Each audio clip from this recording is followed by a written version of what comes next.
తల్లి తండ్రి విశ్వాసులైతే వారి అవిధేయత అంతే హరాం ప్రియులారా. షిర్క్ ఎంత హరామో తల్లి తండ్రి విశ్వాసులైతే వారి అవిధేయత అంతే హరాం ప్రియులారా.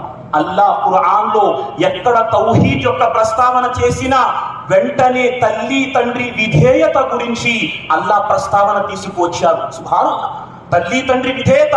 హజరత్ అబ్దుల్లా బిన్ ఉమర్ రదియల్లాహు తఆలా అన్హుమా హదీసు లేఖిస్తున్నారు. ప్రవక్త అంటున్నారు, రిదా రబ్బీ ఫీ రిదల్ వాలిదైన్. అల్లాహ్ యొక్క సంతృప్తి, అల్లాహ్ యొక్క ఆనందం, అల్లాహ్ యొక్క సంతుష్టీకరణ మీ తల్లి తండ్రిని గనక మీరు సంతోష పెడితే అందులో అల్లాహ్ యొక్క సంతోషం ఉంది. మీ తల్లి తండ్రిని గనక మీరు ఇష్టపెట్టకపోతే మీతో అల్లాహ్ ఇష్టపెట్టడు. కాబట్టి ఈరోజు ఆదర్శ సమాజం అన్న ఈ